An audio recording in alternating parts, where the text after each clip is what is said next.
ముఖ్యమంత్రిగా నాలుగోసారి పదవి బాధ్యతలు స్వీకరించిన చంద్రబాబు నాయుడు తన స్టైల్ మార్చారు.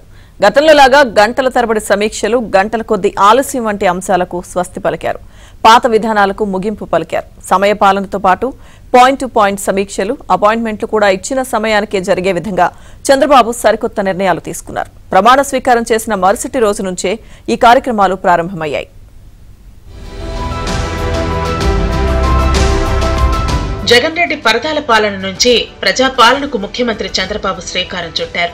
గత సీఎం జగన్ రెడ్డి ఎక్కడికి వెళ్లినా పరదాలు, బారికేడ్లు, షాపుల మూత, రోడ్లు బ్లాక్, చెట్ల నరికివేత ఉండేది. ఇప్పుడు ప్రజాపాలన, ప్రజలే దేవుళ్లు అంటూ ముఖ్యమంత్రి చంద్రబాబు నయా ట్రెండ్ మొదలెట్టారు. ప్రజల మద్దతుతో అధికారంలోకి వచ్చామని వారి బాధలు తెలుసుకోవడం మన కర్తవ్యం.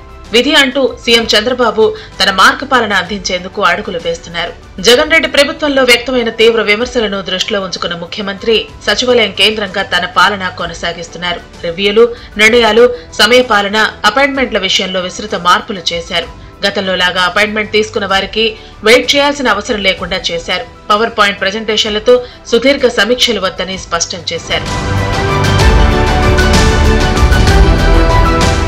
గడిచిన సోమవారం పోలవరం సమీక్షలో సూటిగా సమస్యలు చెప్పాలని అధికారులకు చంద్రబాబు సూచించారు. మొహమాటాలు పక్కన పెట్టి అధికారుల పనితీరుపై, ఇతర అంశాలపై తన అభిప్రాయాలను ఆయన నిర్మోహమాటంగా చెప్పేస్తున్నారు. రోజువారీ షెడ్యూల్ నుంచి అవుట్డోర్ విజిట్ వరకు కూడా అంత టైం ప్రకారం జరగాలని నిర్ణయించుకున్నారు.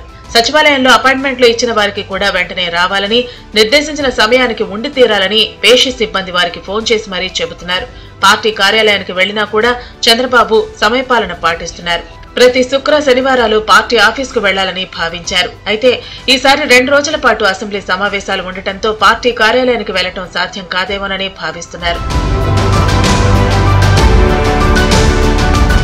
గత టీడీపీ ప్రభుత్వంలో రాత్రి వరకు సచివాలయంలో చంద్రబాబు రివ్యూలు చేశారు. ఒక్కోసారి అర్ధరాత్రి వరకు కూడా రివ్యూలు చేసిన సందర్భాలు ఉన్నాయి. ఉదయం రెగ్యులర్ కార్యక్రమాలు కూడా లేటుగా ప్రారంభమయ్యేవి. ప్రస్తుతం ఈ విధానాలకు స్వస్తి చెప్పారు. సాయంత్రం లేదా 6 గంటల తర్వాత సచివాలయం నుంచి ఇంటికి లేదా పార్టీ కార్యాలయానికి వచ్చే విధంగా షెడ్యూల్ రూపొందించారు.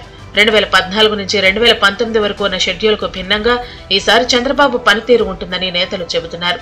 లేట్ నైట్ వరకు రివ్యూలు, భేటీలకు దూరంగా ఉండాలని చంద్రబాబు నిర్ణయించుకున్నారు.